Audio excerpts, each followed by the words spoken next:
This video is brought to you by Robinhood, the free and easy to use investment and trading brokerage. Robinhood allows you to trade and buy stocks, ETFs, bonds, and cryptocurrencies completely free. Also, if you download using the link in the description below, you'll get one free stock valued up to $200 just for signing up. No, you don't have to deposit a dime, and you could become instantly a part owner in companies like Microsoft, Walmart, McDonald's, or Disney just by getting lucky. So download Robinhood today and start taking advantage of this historic 2020 stock market crash. No, that's not my full portfolio. You guys aren't ready for that just yet. What's up, YouTube? Captain Capital G here. Are aboard the Plunder Patrol sailboat for another couple of duels. When this archetype first came out in Ignition Assault, I thought it was kind of weird. I didn't really understand it. I was like, so it's basically like a Zodiac, but it plays mainly during your opponent's turn. And I was like, okay, I guess most of the extra deck monsters have like discard requirements. They all give you other resources, but I was like, I don't really know if this is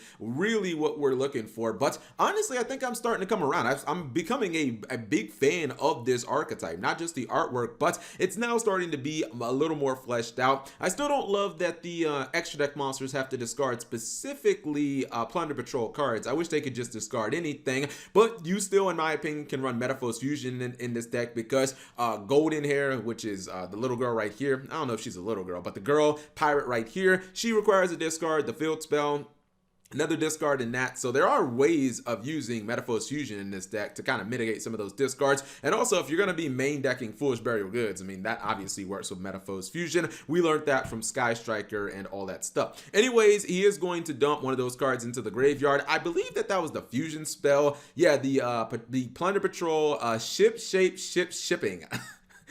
Try to say that 10 times fast. He's going to throw that into the graveyard, banish it from the graveyard, and get the equip spell from his deck and put it right on his good buddy Redbeard. Now he can just go straight into the Link 2, and then he's going to put the other equipped from his hand onto that card. Now keep in mind, Redbeard can just, or no, excuse me, Blackbeard, the Link 2, it can just tag itself out for, you know, whatever you want to go to. And since his opponent does have a light monster, because, you know, Mech Knights are light, he's going to go ahead and he's going to tag out into the Fusion monster. This is out of Eternity Code. This card's honestly nuts because it has a built-in Divine Wrath, very similar to like Macabre. It can negate an opponent's monster effect, and you can destroy that card. And then at the same time, you also can anytime just special summon a Plunder Patrol monster from your hand. So this guy is just going to take out the Mech Knight Link 2. He tries to activate the effect. Nope, he's just going to destroy it. And then he's going to get himself a nice little search as well. Now he activates the themed Call of the Haunted in the archetype. Keep in mind, this can change the attribute of any of your opponent's monsters on field. So you then get the ability to not just get a monster back. I think he turned it into Fire attribute, but then you can just tag out and you can get more stuff. So he is going to use that special summon effect of his purple sailboats, and he's going to special summon the Whitebeard from hand. And now he can just kind of, you know, go into different sailboats. He's going to go into the Synchro red sailboat, or excuse me, white sailboat, and now he still has the ability to bust out the black sailboat, the Exceed monster, and that can take out the Purgatrio. And as you discard, it's perfectly fine. You don't generally lose out an advantage. You can, you know, these cards, and some of them have like draw effects when they banish monsters. Some of them have other effects that let you search, etc., etc. And what I really like is Plunder Patrol, you don't have to keep their monsters equipped in the back row. It just makes them a little more powerful, but you can bounce them with like the field spell and whatnot. Anyways, he takes out that copy of Magical Meltdown. I mean, I guess you could say that was unnecessary, but it's fine. He's getting more cards anyways. And then he is going to get his search. He did special summon off the Whitebeard because it did go to the graveyard, and that gets him a Redbeard from his deck. At this point, he's pretty much in a position where he could just win. Even if he wasn't going to attack into the yellow star, he could just banish it with his black sailboat here. And he clearly has enough damage for a game. So you can see this deck doesn't start out all that powerful. But basically, it kind of ramps things up turn after turn after turn. I do think that the deck has gotten enough disruption with the extra deck monsters that now it kind of feels stable. Mainly the fusion monster, because we know that monster effect negation is like pretty much king in Yu-Gi-Oh! I mean, getting like rid of back row and getting just banishing monsters, like that can be pretty good in, you know, situational matchups. But negating monster effects is pretty much always going to be good. Anyways, second duel. It's going to be Tenyi versus Dark Magician. I believe the rod is going to be Ash Blossom, but he does luckily have Spellbook of Knowledge, so at least he got some value out of that. Tenyi are going to follow up by going into the Link 1, and he's going to bounce that copy of Awaken the Dragons. Maybe a little bit of a waste there, but I mean, he didn't know what it was. He goes for Monster Reborn, and oh man, he gets Nibiru. Now, the one thing here is he would not have been saved by the Tenyi field spell. Even if he had this on field, the thing about Nibiru is it summons itself, then it summons the token, so you actually wouldn't meet the condition. Usually, if you have a non-effect monster on field and your opponent special summons a monster, you get to draw 2 cards if you had this on the field, but it would not resolve correctly if you had, if you got Nibiru'd and the token was the only thing that essentially you were getting after Nibiru was summoned. Anyways, I believe he's going to go for a little bit of Spellbook Engine here, and he's just looking to draw into some more cards. Gonna go for that copy of Magician Souls. It's really unfortunate because he had a non-effect monster, but his opponent didn't summon an effect monster. He went for the vanilla Dark Magician, so he doesn't get any draws out of that. If he would have special summoned like this fusion right here, this is Cavalry, Dark Magician Cavalry, Dark Cavalry. If he would have summoned this when he had the Nibiru token, he would have actually drawn 2 cards. Anyways, it's fine.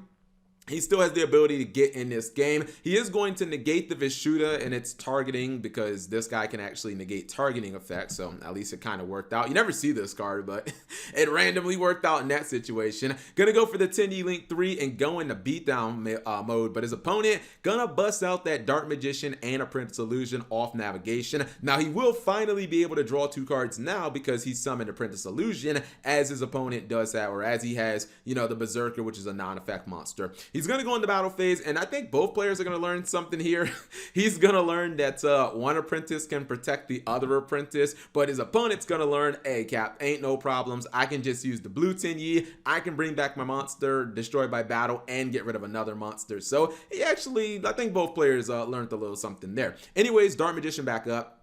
He's going to attack with Nibiru, thinks he's going to take it down, not a problem. He's going to activate the blue Tenyi once again, so he can't seem to kill this thing. He activates the Tenyi Infernity Barrier on that Fusion Dispatch. I was close. Anyways, he is going to get Circle, and that gets him a search of Magician's Combination, which is kind of like negation. This is where I thought the duel was over. When he got Vanity's Fiend on field, I was like, okay, I think this is basically a wrap. I think the game is going to be decided here. He holds his Magician's rod, but his opponent top decks Ash Blossom. So it means when he summons this, it's probably not going to resolve anyways. Luckily, he got it out. He has Apprentice Illusion, so this is not going to be the game-deciding card. The Vanity's Fiend usually wins games, but this time, not necessarily. Apprentice Illusion will take it down in battle, but he says that's fine. Now I'm just allowed to, summon my Vishuddha and basically just chill. He does top deck a copy of the Eye of Timaeus, but he doesn't have a Dark Magician to use it with, so that's not going to do anything. He's going to go for Baxia, get a couple cards spent, and then he's going to blow up his own field spell and start going into beatdown mode. The duel is not done yet. He has his opponent at 900 life points. He gets the Great Equalizer for Dark Magician, which of course is Eternal Soul. If nothing else, it gives them the opportunity to just stall with Dark Magicians in his graveyard, maybe even more. It's going to go for the Tenyi Link 2 and bringing back the big boy. We'll see if it can get the job done, and then he's just going to go for a monster that's a little bigger than Dark Magician. I would say right now, I think Dark Magician has a little edge. Now, this was really cool. He's actually going to use the Eye of Timaeus to summon a good card. He's going to summon Red Eyes Dragoon. I like that play. I mean, keep in mind that Red Eyes Dragoon is like a format defining card, and it has negation plus removal, and it can do some burn damage. Opponent down to 200 life points. Place your bets on who you think actually has the advantage. I want to say this game states, and I wouldn't actually, I'd give it to Dark Magician right now. Now, Dragoon can't actually, well, it can run into this guy. It can crash. I think that's what he's going to do. But he does have the blue Tenyi again. Now, luckily, Dark Magician is unaffected because of Eternal Soul, so he didn't at least get that. Plus, he's going to go ahead and bounce the Eternal Soul to his hand, and he's going to special summon another Dark Magician. I think that's actually going to nuke his entire board, if I'm not mistaken. Yeah, it's still, anytime the Eternal Soul leaves the field, it does nuke. He summons the Dark Magicians. That's going to be destroyed, which is going to get him Dark Magician Girl and Dark Magician. And at this point, you're like, Cap, who's going to win this freaking deal? I don't know. You guys make the guesses as to who's gonna win. He's going to activate the navigation in the graveyard to take out the terraforming. and then he'll activate the effect of Rod. He just keeps on summoning Dark Magicians from the grave. You can't beat Dark Magician until you take out their copy of Eternal Soul. And now he's activating this card, which is the Magician's Combination. It's like an Infernity Barrier, kind of like for Dark Magicians. But Dark Magician player says, I got this, Cap. I'm going to go for Starving Venom, accomplish nothing, and then I'm just gonna pass because I didn't quite calculate that play, but it's perfectly fine. He's still in it. Both players, 200 life points. Someone has to win this duel, right? I would assume he's going to set another copy of the 10 Yi Infernity Barrier, and maybe that will be used in a way that, I don't know, helps him out. I think he's actually going to use it momentarily. Effect Failure did get negated, so he did get a Surge. He's going to go for Circle, and now he's going for Selene. There is where the 10 Yi Infernity Barrier is going to be used. So Selene, she could possibly be destroyed, and we would have an end to this duel. He top that's another copy of it. By the way, that's absolutely insane. He is going to use the effect of Rod in the Graveyard, and that's going to essentially like get her off the field. And here's what happened. He used Circle when he summoned back his Dark Magician, trying to take out the Berserker of 10 Yi, but he used the red 10 Yi to protect it from targeting, and then he's going to use the Infernity Barrier for 10 Yi. What irony, they both got it. I mean, this duel has to end at some point, right? Well, he just lost his only monster. And I feel like Dark Magician probably going to be able to end this duel. He's going to attack with Dark Magician, and that is going to be a GG. A duel that was basically all over the place, and somehow Dark Magician ends up winning. Anyways, hopefully you guys enjoyed those duels. If you did, give the video a thumbs up. Thank you guys for watching. As always, subscribe if you have not already, and turn on that notification bell for daily videos.